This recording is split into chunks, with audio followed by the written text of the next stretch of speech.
పరిశుద్ధ నామానికి మహిమ కలుగులాగున నేటి దినమునకై ఏర్పాటు చేయబడిన దేవుని వాక్యము క్రొత్త నిబంధన గ్రంథంలో నుండి పరిశుద్ధుడైన లూకా రాసిన సువార్త 22వ అధ్యాయము 7వ వచనం నుండి 13వ వచనం గల వరకు దేవుని వాక్యమును విందుము. పరిశుద్ధుడైన లూకా రాసిన సువార్త 22వ అధ్యాయము 7వ వచనం నుండి ప్రారంభం. పస్కా పశువును వధింపవలసిన పులియని రొట్టెల దినము రాగా యేసు పేతురును యోహానును చూచి, మీరు వెళ్ళి మనము భుజించుటకై పస్కాను మన కొరకు సిద్ధపరచుడని వారిని పంపెను. వారు మేమెక్కడ సిద్ధపరచుకోరుచున్నామని ఆయనను అడగగా ఆయన, ఇదిగో మీరు పట్టణములో ప్రవేశించినప్పుడు నీళ్లకుండా మోసుకొని పోవచ్చున్న ఒకడు మీకు ఎదురుగా వచ్చును. అతడు ప్రవేశించు ఇంటిలోనికి అతని వెంట వెళ్ళి, నేను నా శిష్యులతో కూడా పస్కాను భుజించుటకు విడిది గది ఎక్కడనని బోధకుడు నిన్నడుగుచున్నాడని ఇంటి యజమానునితో చెప్పుడి. అతడు సామగ్రి గల యొక్క గొప్ప మేడి గది మీకు చూపించును, అక్కడ సిద్ధపరచుడని వారితో చెప్పెను. వారు వెళ్ళి ఆయన తమతో చెప్పినట్టు కనుగొని పస్కాను సిద్ధపరచుడి. ఇచ్చటికి దేవుని వాక్యం సరే.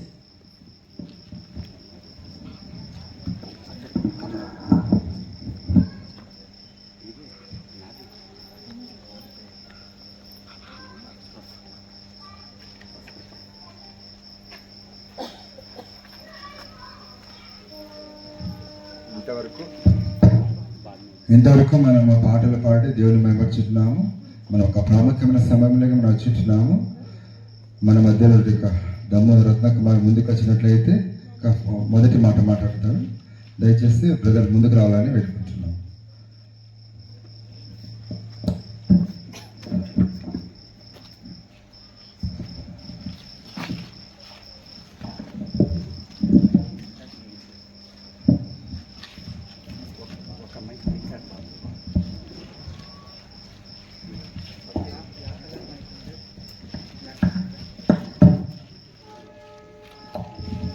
హల్లెలూయా, హల్లెలూయా.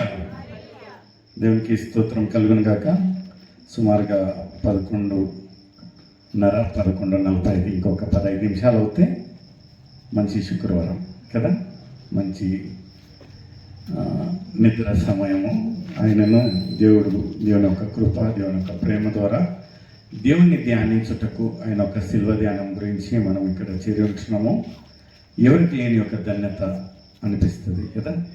దేవునికి స్తోత్రం కలుగును కాక. ఈ యొక్క మొదటి అంశం మనం వెళ్ళకనే ముందు ఒక చిన్న ప్రార్థన చేసుకుందాం. అందరి తలలో ఉంచుకున్నట్లయితే ప్రార్థించుకుందాం. మమ్మల్ని అతి మిక్కిలిగా ప్రేమించిన దేవానికి వేలాది స్తోత్రం ప్రభు. ఎవరికి లేని యొక్క ధన్యత మాకు అనుగ్రహించిన దేవానికి వేలాది స్తోత్రం. మీ యొక్క కృప, మీ యొక్క ప్రేమ ద్వారా ప్రభు ఈ యొక్క శిల్వ ధ్యానంలో ప్రభు ఈ యొక్క 40 రోజులు ఈ యొక్క శిల్వ ధ్యానంలో నడిపించిన విధానం కొరకే స్తోత్రం. ఈ యొక్క పరిశుద్ధ వారంలో మమ్మల్ని ఈ యొక్క 4 రోజుల వరకు కాచి కాపాడి మీ యొక్క సన్నిధిలో ఒక సావాసంగా చేర్చిన విధానం కొరకు వేలాది స్తోత్రం ప్రభు. ఆ రోజున ప్రభు ఆ శిల్వ కంటే ఒక రాత్రిగా మీరు పొందిన ఒక గాయాలు, మీ యొక్క శిల్వ యాత్రను మేము ధ్యానిస్తుండగా కావలసిన బలము, శక్తి, పరలోక జ్ఞానం నింపండి. ఇక చేరేసిన వారు ఇంకా ఎవరైతే వాళ్ళ గృహాలలోంచి వింటూ ఉంటున్నారో ప్రతి ఒక్క బిడ్డని ప్రభు ఒక హెచ్చరికగా వాళ్ళకి ఆత్మీయ జీవితానికి ఒక బలంగా మీరు నడిపిస్తారంటూ యేసయ్య పరిశుద్ధ నామమున అడిగి వేడుచున్నాను తండ్రి, ఆమేన్. హల్లెలూయా. అప్పుడప్పుడు హల్లెలూయా నండి మేల్కొని ఉండరా లేదా తెలుస్తుంది కదా. హల్లెలూయా. ఇంకా ఇంపట్టంలో హల్లెలూయా. దేవునికి స్తోత్రం కలుగుగాక. మనము ఈ యొక్క మొదటి అంశము శిలువ ధ్యానము. నిజంగా రేపటి రోజున యేసయ్య పొందే ఆ ఒక శిలువ వేదన మనము వెళ్ళకన ముందు ఆ రోజు రాత్రి జరిగిన ఒక సన్నివేశాన్ని మనము ఈరోజు రాత్రి ఏమేమి ఎలా జరిగి ఉంటున్నాయి, the 5 stations of the journey of cross. అంటే 5 అంశాలు. మొదటిగా పస్కా గురించి, రెండోదిగా గెత్సెమనే తోటలో ప్రార్థన, మూడోది యూదా ఇస్కరియోతు అప్పగియుట, నాలుగోదిగా పేతురు పంపుట, ఐదోది పిలాతు తీర్పు. ఒక పిలాతు తీర్పు అయిన తర్వాత యేసయ్యను ఆ ఒక శిల్వ యాత్రను మనం ధ్యానిస్తూ ఉంటున్నాం. మొదటి అంశము లేఖనాలు చదివిన టీచర్కు వందనాలండి. లూకా రాసిన సువార్త 22వ అధ్యాయము 7వ వచనం. లూకా రాసిన సువార్త 22వ అధ్యాయము 7వ వచనం మొదలుకొని చదివి సహకరించండి. పస్కా పశువును ఎవరైనా మైకున్నట్లయితే చదవండి. పస్కా పశువును వధింపవలసిన పులియనటుల దినము రాగా యేసు పేతురును యోహానును చూచి మీరు వెళ్ళి మనము భుజించుటకై పస్కాను మన కొరకు సిద్ధపరచుటని వారిని పంపాను. ఇక్కడ యేసయ్య ఒక బాధ్యత ఎవరికి ఇస్తా ఉంటున్నాడంటే, ఆయన ప్రియమైన శిష్యులు ఎవరండి? పేతురు ఎందుకు ప్రియమైన శిష్యుడు అంటే, ఆయన చేసిన ఒక ఘనకార్యము, గొప్ప కార్యము ఏముంటున్నదండి, ఆయన ఎవరు అనేది తెలియదు అని ఎవరైతే అంతా రొమ్ము కుట్టుకొని తొడగొట్టి చెప్తుంటున్నాడో, దేవా నీతో పాటు చెరసాలలోకి వస్తాను, మరణము వరకు నేను వస్తాను అని చెప్పిన ఒక పేతురు మరియు యోహాను ప్రియమైన శిష్యుడు కదా. ఎందుకంటే రేపటి రోజున శిల్వ ధ్యానంలో 3వ మాట ఏముంటున్నదండి, అమ్మ ఇదిగో నీ కుమారుడిని వచ్చేసి తల్లి. ఎందుకంటే ఆయనకు యోహాన్ ఆ ఒక శిష్యుని పైన ఉన్న ఒక ప్రేమ, ఎంత ప్రేమ అంటే ఈ పేతురు పైన ఏమంటున్నారంటే, నా ఒక సంఘము నీ పైన కడతాను అని చెప్తే, యోహానుకు ఒక ధన్యత ఏమంటున్నదంటే, ఆ ఒక ప్రకటన, ఒక దర్శనము యోహానుకు చూపించినట్టు, ఆయన ఒక ఆత్మీయంగా ఆ ఒక ప్రకటన గ్రంథం రాసినట్టు. వీళ్ళిద్దరికి యేసయ్య ఏది కోరి 12 మంది శిష్యులలో వీళ్ళిద్దరికి మాత్రమే ఒక పని అప్పగిచ్చినట్లు ఇక్కడ 7వ వచనంలో మనం చూస్తూ ఉంటున్నాం. అది ఏ పని ఉంటున్నదండి? దయతో మైకున్న వారు చదవాలి. 7వ వచనం చదవండి. పస్కా పశువును వధింపవలసిన పులియని రొట్టెల పండుగ దినము రాగా యేసు పేతురును యోహానును చూచి మీరు వెళ్ళి మనము భుజించుటకై పస్కాను మన కొరకు సిద్ధపరచుటని వారిని పంపెను. అప్పుడు ఎవరన్నా పోయి మీరు సిద్ధపాటు చేయండి అంటే, మొట్టమొదటిగా మనకు వచ్చే ఒక సంశయము లేకపోతే క్వశ్చన్ ఏముంటున్నదండి, ఎక్కడ ఏం చేయాలి కదా. వీళ్ళకు ఇంకా మొదటిగా తట్టిన ఒక మాట ఏమంటున్నదంటే, యేసయ్యని అడిగాడంట, నాయనా మా ఇద్దరు ఎన్నుకున్నావు చాలా చక్కగా, మాలోనే ఒక ప్రత్యేకత ఏమంటున్నదో మాకైతే తెలియదు, ఆయనను మీరు ఎన్నుకున్న విధానం కొరకు నీకు స్తోత్రము.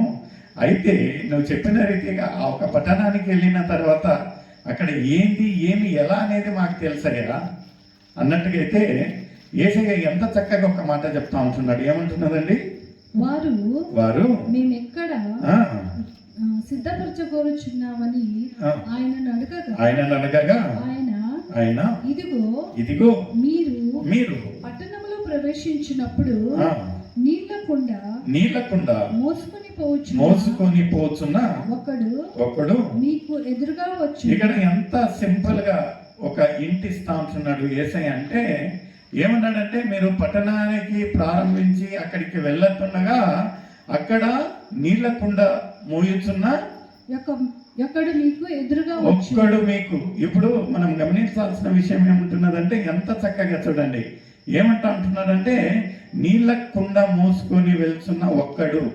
మామూలుగా నీళ్ళకుండా ఎవరు మోసుకొని వెళ్తారండి? సహజంగా ఆడవాళ్ళే కదా.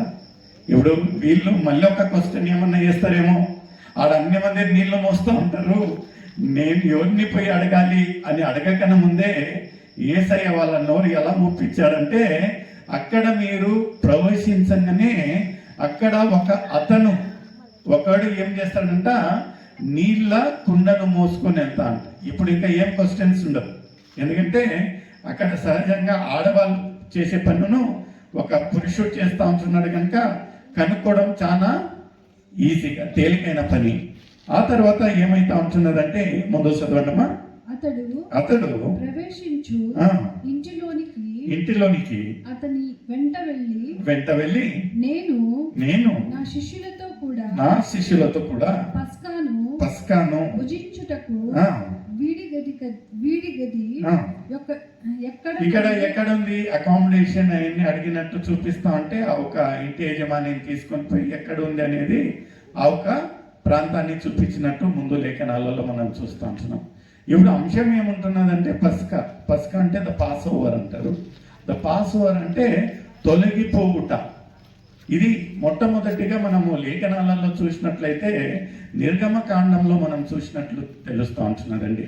నిర్గమకాండంలో ఈ యొక్క పాస్ ఓవర్ అనేది ఎప్పుడు ఈ యొక్క ప్రాముఖ్యత ఉంటున్నదంటే, నిర్గమకాండం 12వ అధ్యాయంలో మనం చూసినట్లయితే ఎప్పుడైతే ఈ యొక్క ఐగుప్తుల పైన ఆ ఒక తెగులు వచ్చి ఉంటున్నాయో, అప్పుడు ఒక తెగులు ఏముంటున్నదంటే, ఆ ఒక ప్రాంతంలో ఆ ఒక దేశంలో ఉన్న జ్యేష్ఠపుత్రుడు, ఈ యొక్క మరణదూత ఎప్పుడైతే ఆ ఇంటిని దాటి వెళ్తా ఉంటున్నదో, అప్పుడు ఆ ఇంటి ఉన్న ఒక జ్యేష్ఠపుత్రుడు ఏమవుతాడు? మరణిస్తాడు. మరణము తట్టుతుంది.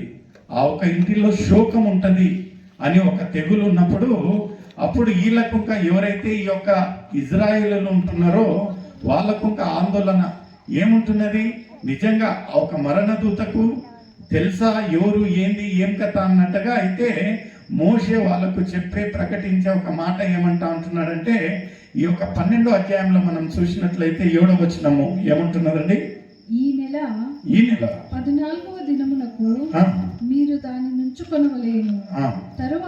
తరువాత ఇశ్రాయేలుల సమూహపు వారందరూ తమ తమ కూటములలో సాయంకాలమందు దాన్ని చంపి దాని రక్తమును కొంచెము తీసి తాము దాన్ని తిని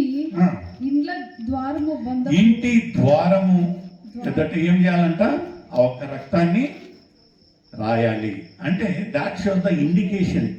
ఏముంటున్నదంటే, ఆ ఒక మరణదూత అక్కడి నుంచి వెళ్ళేటప్పుడు ఆ మరణదూతకు ఒక సూచనగా ఉంటున్నది. ఇక్కడ ఏముంటున్నదంటే, ఆ ఒక రక్తపు మరక ఏముంటున్నది కదా, అక్కడ ఏముంటున్నదంటే ఆ ఒక మరణదూతకు ఒక సూచనగా ఈ యొక్క ఇంటిని ప్రవేశించకూడదు, ఈ యొక్క తొలగిపోవుట. ఆ ఇంటిని కాకుండా ఇంతకుముందు మనము చూసినట్లయితే నాలేబా అని రాస్తా ఉన్నారు. నాకు తెలియదు ఎవరికైనా మతికుందో లేదో, ఈ తరం వాళ్ళకు తెలియదు, ఆ నిర్మల వాళ్ళకి తెలుసు. నాలేబా నాకు ఇంకా తెలియలేదు ఎందుకు ఇలా రాస్తాను. ప్రతి ఒక్క ఇంటి పైన నాలేబా అని రాస్తా ఉన్నారు. ఏముంటున్నదంటే, అప్పుడు ఇంకొక పెద్ద చరిత్ర ఉన్నది దాని వెనుక. ఏంటంటే, ఆ ఇంటికి వచ్చినప్పుడు నాలేబాని ఎడ్యుకేటెడ్ ఏమో తెలియదు, అక్కడికి వచ్చేది అదొక కన్నడలోనే నాలేబా, ఆ నుంచి పక్కకు పోయేది. ఇక్కడ ఇంకా మనం చూసినట్లయితే పాస్ ఓవర్ అంటే తొలగిపోవుట. ఆ ఒక ఇంటికి ప్రవేశించక ఆ తెగులు, ఆ ఒక మరణము అనేది ఆ ఇంటికి ప్రవేశించకుండా ఆ ఇంటి నుంచి తొలగిపోవుట. ఇక్కడ ఏముంటున్నదంటే, ఆ ఒక రక్త సూచనగా ఇక్కడ మనం చూస్తూ ఉంటున్నాము. ఇప్పుడు ఈ యొక్క పస్కా పండగలో ఎందుకు ఇంతగా ఆచరిస్తూ ఉంటున్నారంటే, యేసయ్యకు తెలుసు ఈరోజు నేను ఈ యొక్క పస్కాలో, ఎందుకంటే 15వ వచనం లూకా రాసిన సువార్త 22:15లో ఏమంటా ఉంటున్నాడంటే, ఆయన ఇష్టపడి he was passionate for the last supper అంట, the passover. చదవండమ్మా. అప్పుడు ఆయన నేను శ్రమ పడక మునుపు మీతో కూడా ఈ పస్కాను భుజింపవలెనని మిక్కిలి ఆశపడతా ఉన్నాడంట. చూడండి ప్రియమైన సోదరులారా, యేసయ్యకు తెలుసు ఆ తర్వాత ఆఫ్టర్ ద పాస్ ఓవర్ ఏమవుతుంది. ఏమవుతుందని ఆయనకు బాహాటంగా తెలుసు. ఆయన ఏమంటా ఉంటున్నాడంట, this may be the last supper. ఎక్కడికన్నా చూడండి ద లాస్ట్ సప్పర్ అంటారు కదా. లాస్ట్ సప్పర్ అంటే అదొక సూచన ఏంటంటే ఆ ఒక్క పసక తర్వాత యేసయ్య ఇంకా ఇంకొక పసకకు ఉంటాడు. ఆయనకు తెలుసు. ఆయన తెలిసి ఈ యొక్క సహవాసము ఏమైతే శిష్యులతో ఈ యొక్క 3.5 సంవత్సరం సహవాసము ప్రేమతో ఉంచున్నాడో ఇంకా ఇది ఉండదు అనే ఒక బాధతో ఇక్కడ ఏమన్నాడంట, నేను మికిలి ఆశపడుచుతున్నాను అని ఇక్కడ లేఖనాలలో చెప్తా ఉంటున్నాయి. ఎంత వేదన, అదే రీతిగా ప్రేమ కదా. ఈ యొక్క 3.5 సంవత్సరంలో ఆయన ఎంతగా వీళ్ళతో అటాచ్మెంట్ అయిపోయినాడంటే ఆయనకు తెలుసు ఇంకా ఈ యొక్క గడియ దాటిపోయిందంటే ఇంకా మరొక పసక అనేది ఉండదు. అందుకని వాళ్ళకు సిద్ధపాటు చేయని ఇక్కడ లేఖనాలలో చెప్పిన తర్వాత ఈ యొక్క 15వ వచనంలో మనం చూసినట్లయితే వాళ్ళకు క్లియర్ కట్గా ఏమంటా అంటున్నాడంటే ఆయన మికిలిగా ఆశపడినాడంట. He wanted to participate, he had a desire to be in the pass over.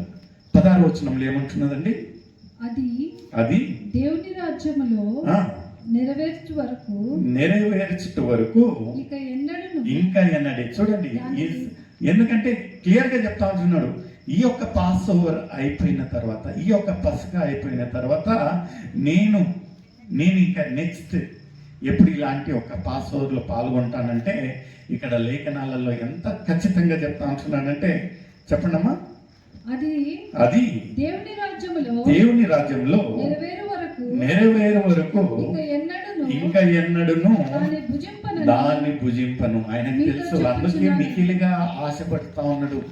ఆయనకు తెలుసు. అమ్మ ఇక్కడ చేరండి కూర్చున్నామా. ఏమంటున్నదంటే ఆయనకు తెలుసు ఇంకా దీని తర్వాత ఇంకా నేను ఎప్పుడు భుజిస్తాననేది లేఖనాలలో చక్కగా చెప్తా ఉంటున్నాడు. ఇక్కడ చెప్పే ఒక క్రియను మనం చూసినట్లయితే ప్రకటన 19వ అధ్యాయము 6వ వచనంలో ఏమంటున్నదండి, ఇక్కడ ప్రకటన అనగా మనకేమంటున్నదంటే ఆ ఒక్క లేఖనాల ఆఖరి భాగంలో మనం వచ్చి ఉంటున్నాం.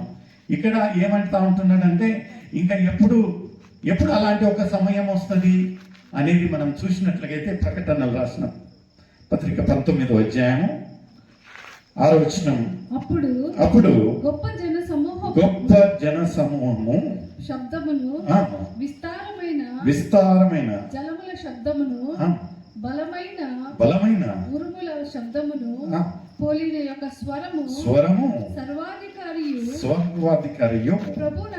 ప్రభునకు మన దేవుడు ఆయనను స్తుతించుడి.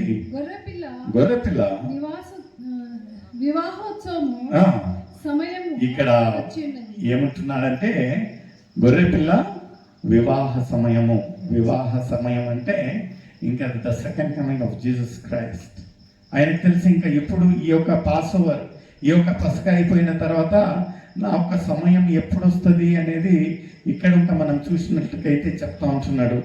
ఆ తర్వాత ఏం చేశాడంటే ఎన్ని మాటలు అయిపోయిన తర్వాత అదే లూకా రాసిన సువార్త 22వ అధ్యాయము 19వ వచనంలో ఏమంటా అంటున్నాడండి, పిమ్మట ఆయన ఒక రొట్టెను పట్టుకొని కృతజ్ఞతాస్తుతులు చెల్లించి దాన్ని విరిచి వారికిచ్చి ఇది మీ కొరకు ఇయ్యబడుచున్న నా శరీరము కదా. ఎంత వింతగా ఉంటున్నది అక్కడున్న శిష్యులకు. అది అర్థం కాలేదు. ఈయన ఏంటి రొట్టెను చూపిస్తా ఉంటున్నాడు, దాన్ని విరిచి నా శరీరం అంటా ఉంటున్నాడు. ఎందుకంటే వధించే గొర్రెపిల్ల అనేది వాళ్ళకి తెలియదు, రేపటి రోజున ఏం జరుగుతుంది అనేది వాళ్ళకు తెలియదు కనుక ఈయన చెప్పే మాటలన్నీ వాళ్ళకు వింతగా అనిపిస్తూ ఉంటున్నాయి. అయితే లేఖనాలలో యేసయ్య ఎంత తేటగా చెప్తా ఉంటున్నాడంటే ఈ యొక్క రొట్టె ఏముంటున్నదంటే నేను విరుచుట మీ కొరకై, ఈ విరుచుట ఈ యొక్క రొట్టె ఏముంటున్నదంటే నా శరీరం అంటా ఉంటున్నాడు. చూడండి ప్రియమైన సోదర, మనం గమనించాల్సిన విషయం ఏముంటున్నదంటే ఆయన ప్రవచిస్తూ ఉంటున్నాడు. ఏమంటా ఉంటున్నాడంటే ఆయన ఏమంటా ఉంటున్నాడంటే రేపటి రోజున పొందే ఒక వేదన, రోదన, శోధన ఏముంటున్నది, ఆయన ఆఖరి పొట్టు రక్తం వరకు మన కొరకై ధారపోస్తూ ఉంటున్నాడు. ఆయన శరీరం నలగగొట్టబడతా ఉంటున్నది. ఇక్కడ ఏమంటా ఉంటున్నాడంటే ఈ యొక్క రొట్టెను విడుచుతా, రొట్టె కాదు కానీ నా యొక్క శరీరము. దీన్ని చూసినట్లయితే 1 పేతురు 2:24 1 Peter 2nd chapter 24th verse.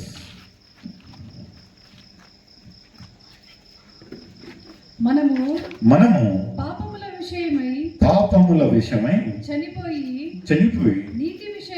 నీతి విషయమై జీవించినట్లు ఆయన తానే తన శరీరమును హల్లెలూయా మన పాపముల హల్లెలూయా. ఎంత చక్కటి మాట చూడండి.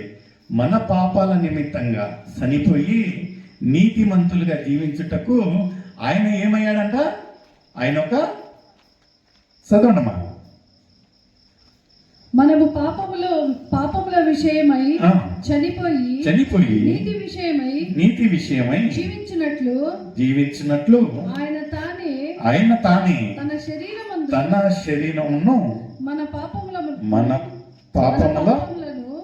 మ్రాను మీద మోసుకొనేను. చూడండి ఏం చేశాడంట? ఆయన ఒక ప్రాణాన్ని మన కొరకై బలిదానం చేశాడు. ఈ యొక్క 40 రోజుల సినిమా ధ్యానాలు ఎంత చక్కటి ఒక అంశాలు, ఎంత చక్కటి లేఖనాలు అంటే ఆయన పొందిన ఒక గాయాలు, ఆయన చూపించిన ఒక ప్రేమ, ఆ ఒక త్యాగ గుణాన్ని ఎంతగా చూపిస్తూ ఉంటున్నది. ఇక్కడ ఇంకా ఏమంటా ఉంటున్నాడంటే ఈ యొక్క రొట్టె శరీరము నా శరీరం అని చెప్పేదానికి కారణం ఏముంటున్నదంటే మన ఒక పాపాల నిమిత్తంగా మనం పాపములు మరణించకంటే నీతిలో జీవించుటకై ఈయన ఏం చేశాడంట? మన పాపాలను ఆయన శరీరం తీసుకుని ఆ ఒక మ్రాను పైన మోసుకొని వెళ్ళాడు. చూడండి ప్రియమైన సోదర, మనము చాలా తేలికగా బల్లారాధనకు వెళ్తాము, చాలా సహజంగా వెరీ క్యాజువల్ కదా. ఈరోజు కమ్యూనియన్ ఉంటున్నది, మనం వెళ్ళాలి. ఆదివారం రోజున ప్రభురాత్రి భోజనం తీసుకెళ్ళంటే అయ్యగారు చూస్తారు, ప్రజలు చూస్తారు అనుకుని మనమేమో చాలా తేలికగా, but we really have the preparation in our heart. ఆత్మీయంగా మనము సిద్ధపాటులో అయ్యి అక్కడికి వెళ్తా ఉంటున్నాం అనేది ఒక ప్రశ్న. ఎందుకంటే ఒక భక్తుడు ఏమంటా ఉంటున్నాడంటే నా ఒక జీవితంలో ఈ యొక్క బల్ల ఆచరించట లేకపోతే బల్లలో పాల్గొనంటే నాకు వణుకు భయము చుట్టుకుంటా ఉంటున్నది అంటారు. ఏంట్రా బాబు, అయ్యగారిని చూస్తే నీకు అంత భయంకరంగా కనపడతాడా? ఈయన ఎందుకు బల్ల ఆరాధనకి వెళ్ళాలంటే ఒక వణుకు భయం చుట్టుకుంటా ఉంటున్నదంటే ఈ realizes what is going to participate. నిజంగా బల్ల ఆరాధన అంటే ఆయన ఒక శరీరము, ఆయన ఒక రక్తాన్ని మనము భుజిస్తా ఉంటున్నాము. పాపులుగా ఉండే మనము పరిశుద్ధులుగా ఆయన ఒక సహవాసంలో ఆయన పిల్లలుగా మారేదానికి ఒక గొప్ప అవకాశము. ఆయన అంటాడు, నేను సిద్ధపాటులయ్యి ఆ ఒక బల్లారాధనకి వెళ్ళినట్లయితే వాళ్ళు ఇచ్చే ఒక రొట్టె నా చేతిలో చూసినట్లయితే యేసయ్య ఒక శరీరము మొక్క నా ఒక చేతిలో ఉన్నట్టు. అలాంటి ఒక భయము వణుకు అనేది మనకు ఉండాలి. ప్రియమైన సోదర, చాలా తేలికగా వెళ్తాము మనము. కమ్యూనియన్ అంటే సిద్ధపాటు అనేది ఉండదు మనకు. చర్చికే సిద్ధపాటు కాము, ఇంకా బల్లాకేమో సిద్ధపాటు అవుతాము. ఆయన ఇక్కడ ఏమంటా ఉంటున్నాడంటే ఈ యొక్క రొట్టె ఏముంటున్నదంటే నా ఒక శరీరం అంటా ఉంటున్నాడు. When we partake in the communion, ఈ యొక్క పస్కా లేకపోతే ఈ యొక్క బల్లారాధనలో మనం వెళ్ళినప్పుడు ఆ ఒక భయము వణుకు అనేది మనకు ఉండాలి. ఎందుకంటే అది మామూలు రొట్టె కాదండి, ఆయన ఒక శరీరము మనము చేతిలో ఉంటున్నది, ఇస్తా ఉంటున్నారు, భుజిస్తా ఉంటున్నాం అనే ఒక భయం ఉండాలి. ప్రియమైన సోదర, ఈ యొక్క పేతురులో ఏమంటా ఉంటున్నాడంటే మన ఒక పాపాల నిమిత్తంగా నీతిమంతులుగా జీవించుటకై మన పాపాల నిమిత్తంగా ఆయన మ్రాను సిలువ వేలాడు. ఎంత తేలికగా ఆ ఒక భక్తుడు చెప్తా ఉంటే నిజంగా ఆ ఒక మాటలను ఒక్కసారి గ్రహించినట్లుగా అయితే 2 వారాలు బల్లారాధనకి ఎలాగంటే వణుకు వచ్చింది. We can really feel his flesh. ఆయన ఒక శరీరం ముక్క మన చేతికి ప్రతి ఆదివారము ఎంత నిష్టగా, ఎంత పశ్చాత్తాపంతో, ఎంత అర్థపూర్వకంగా మనము బల్లారాధన చేస్తా ఉంటున్నామో మనకైతే తెలియదు. ఏంలే పాస్ ఓవర్, పస్కా, ప్రతి మాండే థర్స్డే, ప్రతి వాచ్ నైట్, ప్రతి ఆదివారం చెప్పే ఒక మాటనే కదా. ఇందులో ఏముంటున్నది అంత స్పెషాలిటీ ఏంటండి? యేసయ్య యొక్క శరీరాన్ని మనం భుజిస్తా ఉంటున్నాము. ఎంత ఆయాసకరమైన క్రియలు చేసి ఉంటున్నాము, ఎంత అతిక్రమించుంటున్నాము. అయినా ఒక పశ్చాత్తాపం అనేది లేకుండా మనము ఆ ఒక బల్ల ఆరాధనకి వెళ్ళినంటే, ఇక్కడ చూసినట్లయితే ఎంత చక్కటి మాట ఏమంటా ఉంటున్నాడంటే, ఇది రొట్టె కాదు నా ఒక శరీరం అంటా ఉంటున్నాడు. మనం తీసుకునే ప్రతి ఒక్క రొట్టె ఆయన ఒక శరీరము ముక్కను భుజిస్తూ ఉంటున్నాము. మనలో ఒక పశ్చాత్తాపం ఉందా? మళ్ళీ 40 రోజులు అయిపోయినాయి, మళ్ళీ వచ్చే సంవత్సరం కోసం వేచి ఉంటున్నాం. నిజంగా ప్రియమైన సోదరు, it's a very serious topic. ఎంత గంభీరమైన ఒక విషయం అంటే, ప్రతి ఒక్క ఆదివారం మనల్ని నూతన పరచడానికి, మన ఒక శరీర క్రియలను ఆయన ఏం చేస్తా ఉంటున్నాడంటే, ఆయన పరిశుద్ధ రక్తంతో, ఆయన ఒక శరీరంతో నూతన పరుస్తా ఉంటున్నాడు. అది గ్రహిస్తా ఉంటున్నామా? ఏమోలే, బల్లారాధన టైం ఏంటి, తీసుకుందాం, వెళ్దాము. It's a very casual party. నిజంగా ప్రియమైన సోదరి, ఇక్కడ చూడండి, ఆయన చెప్తా ఉంటున్నాడు. నేను కాదండి, లేఖనాలు చెప్తా ఉంటున్నాయి. మరొకసారి చదువు ఒక మాట, 19వ వచనం. పిమ్మట ఆయన యొక్క రొట్టెను పట్టుకొని కృతజ్ఞతాస్తుతులు చెల్లించి దాన్ని విరిచి వారికిచ్చి ఇది మీ కొరకు ఇవ్వబడుచున్న నా శరీరము నన్ను జ్ఞాపకము చేసుకొనుటకు దీనిని చేయడని చెప్పాను. బాబు కరెక్ట్గా ఉన్నది. చూడండి, ఆయన ఏమన్నాడంటే దీన్ని చెయ్యుడి అని చెప్తా ఉన్నప్పుడు మనం చేస్తా ఉంటున్నామా? చేయుడంటే దాన్ని గ్రహించాలి. ఆయన అదే పనిగా ఇది రొట్టె ఉంటున్నది, రొట్టెగానే తినండి అని చెప్పటం లేదండి. ఆయన చెప్పే మాట ఎంత గంభీరంగా చెప్తా ఉంటున్నాడంటే, ఇది రొట్టె కాదు నా శరీరం అంటా ఉంటున్నాడు. చూడండి ప్రియమైన సోదరుడా, ఆ ఒక గ్రహింపు అనేది మనకు ఉండాలి. ఈ యొక్క శ్రమల రోజుల వరకే కాదండి, ప్రతి ఆదివారం అందరూ బల్లారాధనకి వెళ్తారు. అయితే we must have that seriousness in our life. బల్లకి వెళ్తా ఉంటున్నామంటే we must feel his flesh. ఆయన ఒక శరీరం ముక్క మన చేతిలో కనపడాలి. అప్పుడు మనం పాపిస్తులం ఏమవుతామంటే నీతిమంతులుగా మారుస్తాం. హల్లెలూయా. అదే హీబ్రూలకు రాసిన పత్రిక 10వ అధ్యాయం 5వ వచనం ఏమంటున్నది ఒకసారి చదివి సహకరించండి. Book of Hebrews 10th chapter 5th verse. కాబట్టి ఆయన ఈ లోకమందు ప్రవేశించినప్పుడు ఇలాగు చెప్పుచున్నాడు, అర్పణయు నీవు కోరలేదు గాని నాకొక శరీరమును అమర్చితివి, పూర్ణ హోమములను పాప పరిహారార్థ బలులను నీకిష్టమైనవి కావు. అప్పుడు నేను గ్రంథపు చుట్టలో నన్ను గూర్చి రాయబడిన ప్రకారము దేవా నీ చిత్తము నెరవేర్చుటకు. చూడండి ప్రియమైన సోదరుడా, ఆయన ఒక రెండో అంశము అన్నగారికి ఉంటున్నది గెత్సెమనే తోటలో. అక్కడ ఇంకేమంటా అంటున్నాడంటే, తండ్రి నీ చిత్తమైనట్లయితే ఈ యొక్క పాత్రను తొలగించు, ఆయనను నీ చిత్త ప్రకారమే కలుగును గాక. ఇక్కడ ఒక లేఖనాలలో ఏమంటా ఉంటున్నాడంటే, నీకు I don't need this burnt offerings, అంటే ఈ యొక్క బలియాగము నాకొద్దు, అందుకని నాకై నేను వచ్చింటున్నాను, మీ చిత్త ప్రకారంగా కలుగునుగా. కానీ ఇక్కడ చెప్తా ఉంటున్నాడు. ఎంత చక్కటి మాట చూడండి ప్రియమైన సోదరుడా. How serious we are about this matter. అదే రీతిగా మనం చూసినట్లయితే 2 కొరింథీ 5వ అధ్యాయం 21వ వచనం. 5వ అధ్యాయము 21వ వచనం అమ్మ. 2 కొరింథీ.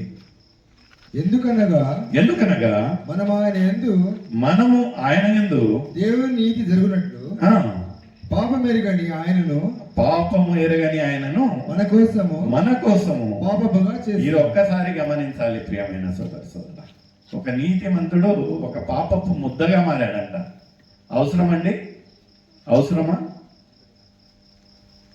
ఎంత ఘోరాతి ఘోరం చూడండి. మనం చేసిన అతిక్రమల కొరకై, మనం చేసిన ఆయాసకరమైన క్రియల కొరకై ఒక దైవ కుమారుడు, దేవుని కుమారుడు, దైవపుత్రుడు, ఒక పరిశుద్ధుడు పరిశుద్ధుడు పరిశుద్ధుడు అనబడిన ఒక పాపపు ముద్దగా మారి ఉంటున్నాడని ఇక్కడ లేఖనాలు చెప్తా ఉంటున్నాయి.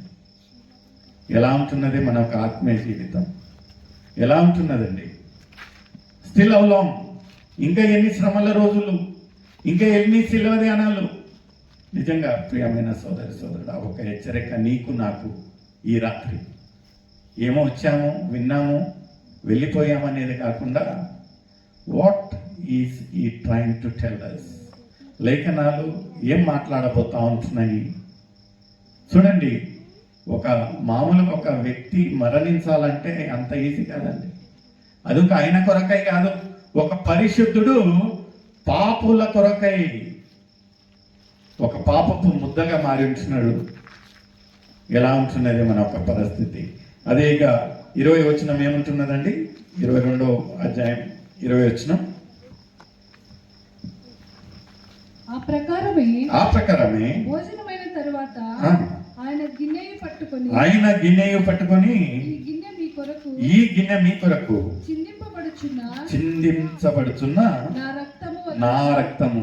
ఇంతకు ముందుగా ఏమన్నాడంటే ఇది నా శరీరం అన్నాడు. ఇప్పుడు ఏమంటా ఉంటున్నాడంటే నా రక్తము అంటా ఉంటున్నాడు. మనం అందరం బల్లారాధనకి వెళ్తాం కదండి, రొట్టె తింటాము, ద్రాక్ష రసం భుజిస్తాం కదా. ఒకసారి మనల్ని మనం గ్రహించుకోవాలి. ఆ ఒక శరీరాన్ని, ఆయన ఒక రక్తాన్ని మనం భుజిస్తూ ఉంటున్నాం. హౌ సీరియస్ అది, ఎంత గంభీరంగా మనం ఆచరణ చేస్తాము. ఇక్కడ ఏమంటా ఉంటున్నాడంటే నేను చెప్పిన మాటలు కాదండి, యేసయ్య పలికిన మాటలు. కొన్ని బైబిళ్ళల్లో రెడ్ నోట్లు ఉంటాయి. Red note indicates that Jesus talks. ఇక్కడ చూసినట్లయితే ఆయన చెప్పిన మాటలు ఏమంటా ఉంటున్నాడంటే ఇది రొట్టె కాదు శరీరము, ఇది ద్రాక్ష రసం కాదు. ఏమంటా ఉంటున్నాడంటే నా యొక్క రక్తము. ఎందుకంటే లేఖనాలు హీబ్రూలకు రాసిన పత్రిక 9వ అధ్యాయము 18వ వచనము ఈ యొక్క రక్తం గురించి ఏమంటా ఉంటున్నదో ఒకసారి మనము ధ్యానిస్తామండి. 9వ అధ్యాయము 18వ వచనం. ఇందుచేత మొదటి నిబంధన కూడా రక్తము లేకుండా ప్రతిష్ఠింపబడలేదు. మొదటి నిబంధన అంటే ఎప్పటిదండి? ఇది ఐగుప్తు నుంచి ఇజ్రాయేలీలను విడిపించి తెచ్చినప్పుడు ఇచ్చిన ఒక నిబంధన. ఎవరికి? మోషే గారికి ఇచ్చింది కదా. అప్పుడు ఇంకా ఆ ఒక పాత నిబంధనలో ఇంకా రక్తము చిందించకుండా ఆ ఒక నిబంధన పూర్తి కాలేదు. ముందు ఉండాలి.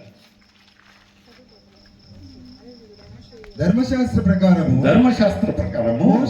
మోషే ప్రతి ఆజ్ఞను ప్రజల చేత చెప్పిన తర్వాత ఆయన నీళ్లతోను రక్తవర్ణము గల గొర్రె బొచ్చుతోను ఇసోపుతోను కోడెల యొక్కయు మెడల యొక్కయు రక్తము తీసుకొని దేవుడు మీ కొరకు విధించిన నిబంధన రక్తం ఇదే అని ఏం చేశాడంట? ఆ ఒక రక్తాన్ని ఏం చేస్తాడండి? ముందు గ్రంథం మీదను ప్రజలందరి మీదను ప్రోక్షించెను. అప్పుడు అయ్య గారికి అందరికి ఏమనిపిస్తుందంటే ఈ ఒక రక్తం పడంగానే మేము శుద్ధులమైనము. ఇంకా రెండోసారికి ఒక లైసెన్స్ దొరుకుతుంది. మరుసటి రోజు నుంచి మళ్ళీ అతిక్రమము కదా. ఆ రోజు వాళ్ళు చేశారు, ఈ రోజు మనం చేస్తా ఉంటున్నాం. బల్ల ఆరాధనకి వెళ్తాము, బల్లలో పాల్గొంటాము, ఆయన శరీరము, ఆయన ఒక రక్తాన్ని తీసుకుంటాము, మళ్ళీ బయటికి యథాస్థితి. Is there any value? ఏమన్నా ఉంటున్నదా? ప్రాముఖ్యత, ప్రత్యేకత, విశేషత ఏమన్నా ఉంటున్నదా ఆయన ఒక రక్తాన్ని, శరీరానికి? ఇక్కడ ఒక మొదటి వాగ్దానము, ఆజ్ఞ. అక్కడ ఏం చేశారంటే తిరుగుబాటు. ఎవరినైతే ఆ ఒక బంధకం నుంచి తీసుకొని వచ్చాడో వాళ్ళ కొరకై పదే మోషే ఏం చేస్తా ఉన్నాడంట? ఆ వధించిన ఒక గొర్రె పిల్లల రక్తాన్ని ప్రోక్షించి ఏమనేటో అంట, ఇదే ఇదే దేవుని యొక్క ఏమంటున్నదండి నిబంధన. ముందు చదవనా 22. మరియు మరియు ధర్మశాస్త్ర ప్రకారము సమస్త వస్తువులను రక్తము చేత శుద్ధి చేయబడిననియు. హల్లెలూయా. దేని చేత అంటండి? ధర్మశాస్త్రము చేత, రక్తము చేత. అందుకు దేవుడు ఏం చేస్తా ఉంటున్నాడంటే, యేసయ్య ఇది నా ఒక్క రక్తము. ఎందుకంటే మనం శుద్ధులం కావాలా, మనం పరిశుద్ధులం కావాలా, మన యొక్క పాపం నుంచి శుద్ధీకరణ కావాలంటే అక్కడ రక్తము ఎంత ప్రాముఖ్యం అనేది తెలిసిపోతా ఉంటున్నది. ఇక్కడ ఇంకా ఏమంటా ఉంటున్నాడు? ఆ 9వ అధ్యాయము 12వ వచనంలో ఒకసారి చదవండి. 12వ వచనం, 22వ వచనం పూర్తి చదువు బాబు. ఇది హెబ్రీయులకు రాసిన పత్రిక 9వ అధ్యాయము 22వ వచనం. మరియు ధర్మశాస్త్ర ప్రకారము సమస్త వస్తువులను రక్తము చేత శుద్ధి చేయబడిననియు. రక్తము చిందించకుండా పాపక్షమాపణ కలుగదనియు. హల్లెలూయా. సామాన్యంగా చూడండి, మన ఒక పాప క్షమాపణ కావాలంటే అక్కడ రక్తము చిందించాలి. ఎలాంటి ఒక రక్తం అంటే, ఇంకా ముందు గొర్రెల మేకలన్నీ ఇట్లా చిందిస్తా పోతే ఇంకా ఎక్కడ మనం కనపడలేవు, చూడలేరని ఇక్కడ ఏంటంటే ఒక నిర్దోషి, ఒక పరిశుద్ధుని ఒక రక్తం ఇంకా ముందు ఇలాంటి ఒక బలియాగం ఉండకూడదు అని ఏం చేశారంటే యేసయ్య ముందుకు వచ్చినట్టు మనం చూస్తూ ఉంటున్నాం.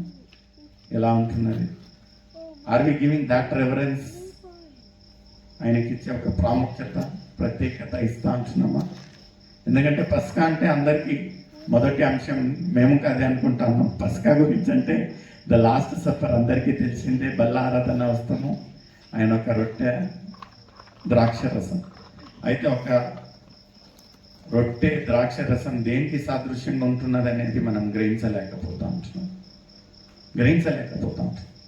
ఆ రోజు ఆ ఒక దైవ భక్తుడు చెప్పిన రీతిగా ఆ ఒక రొట్టె పాల్గొంటేకి నేను వెళ్ళినట్లయితే ఆ ఒక శరీరము ముక్క ఆ ఒక ద్రాక్ష రసంను భుజించేటప్పుడు ఏమైతా ఉంటున్నదంట, నిజంగా ఆ ఒక రక్తాన్ని టేస్ట్ చేసినట్లు అనిపిస్తూ అతను భయపడేవాడంట. నిజంగా అలాంటి ఒక గంభీరత మనలో ఉండాలి. We must have the same seriousness. ఎందుకంటే లేకపోతే దానికి అర్థాన్ని లేదు. బయటికి వచ్చి రొట్టె ద్రాక్ష రసం అందరు తింటారండి. అయితే మనం ఒక పరిశుద్ధ స్థలంలో అలాంటి ఆచరణ చేస్తా ఉంటున్నామంటే వై పస్కా ఇస్ దాట్ ఇంపార్టెంట్. ఆయన ఒక పాపం మికిలి ఆశపడ్డాడంట యేసయ్య. This is my last supper. బాధపడ్డాడంట, ఇలాంటి ఒక సహవాసం ఇంకా నాకు ముందు ఉండదు. అందుకని ఏమంటా ఉంటున్నాడంటే, ఈ యొక్క రొట్టె కాదు, ఇది నా ఒక శరీరము, ఇది రక్తం కాదు, ఇది ద్రాక్ష రసం కాదు, నా ఒక రక్తం. నిజంగా ప్రియమైన సోదరి సోదరుడా, ఆ రోజు ఆయన చెప్పిన మాటలు మనం ఎంత గంభీరంగా తీసుకుంటా ఉంటున్నాము. అయ్యా, ప్రతి వాచ్ నైట్లో మేము వినే మాటలే ఇవి. ప్రతి ఆదివారము బల్లారాధన కంటే ముందు వినే మాటలే ఇవి. మాకంతా తెలుసయ్యా అన్నట్లుగా అయితే where is that seriousness in our lives? అలాంటి సీరియస్నెస్ మన లైఫ్లో ఉంటున్నదా? లేనట్టుగా అయితే ఇదే అనుకూలమైన సమయం, ఇదే రక్షణ దినం. ప్రియమైన సోదరి సోదరుడా, మనల్ని మనము నిజంగా మన ఒక పాపాల నిమిత్తంగా ఒక పరిశుద్ధుడు ఏమయ్యాడంట, ఒక పాపపు ముద్దగా మారి ఉంటున్నాడు. నిజంగా వీ హ్యావ్ దాట్ సీరియస్నెస్. లేనట్టుగా అయితే ఇదే అనుకూలమైన సమయం. ప్రియమైన సోదరి సోదరుడా, మనము ఇంకా ముందు ప్రతి ఆదివారము ఒక బల్లారాధనకి వెళ్ళేటప్పుడు at least we must have that seriousness in our life. ఆ ఒక గంభీరత అనేది మన ఒక ఆత్మీయ జీవితాలలో ఉండాలి. ఈ యొక్క అవకాశం ఇచ్చినందుకు ప్రత్యేకించి ఈ యొక్క 3 కుటుంబాలు, బాబురావు గారు, చింతా వసంతన్న గారు, మళ్ళీ శోభక్క గారు ఎంతగానో ప్రేమతో ఈసారి వాచ్ నైట్ మా ఒక ఇళ్ళ కాడ మా ఒక లైన్లో పెట్టండి అని అడిగినప్పుడు మాకు చాలా సంతోషమైంది. ఎందుకంటే సువార్త ఏమైతే అంటున్నదంటే అభివృద్ధి విస్తారంగా కదా, ఇక్కడ అక్కడ ఆ ఒక ఆకలి తపన అనేది ఉండాలి. అక్కడిని ఎందుకు మా దగ్గరికి రానియండి ఆశీర్వాదం. నిజంగా ఈ యొక్క కుటుంబాలకు నిజంగా మేము కృతజ్ఞతగా ఉంటున్నాము. ఇంకా ఒక 4 చక్కటి అంశాలు ఉంటున్నాయండి. గెత్సెమనే తోట గురించి అన్నగారు, ఈరోజు లేడీ స్పీకర్ ఇంకా మన మధ్యలో ఉంటున్నారు. అందరు ఎంత చక్కగా ఆ ఒక తయారీ వచ్చి ఉంటున్నారు. They have prepared themself very beautiful. దేవునికి మహిమకరంగా మనం అందరం ఉందాము. లేకపోతే శిష్యులలాగా దేవా శరీరము ఆత్మ సిద్ధమే కానీ ఆ మాట మాత్రం చెప్పను పోవాకండి. మీకు అప్పుడప్పుడు బలపరిచేదానికి వీళ్ళు టీ కాఫీలన్నీ అరేంజ్ చేశారు. ఆ ఒక మాట చెప్పను పోవాకండి. ఇప్పుడు మన ఒక పాటల బృందం వచ్చి ఒక పాట పాడిన తర్వాత రెండో అంశము గెత్సెమనే తోటలో ప్రార్థన. మన యేసురత్నమన్న గారు వచ్చి శోభాంటి ముందుకు రావాలండి. ప్రత్యేకమైన పాట శోభాంటి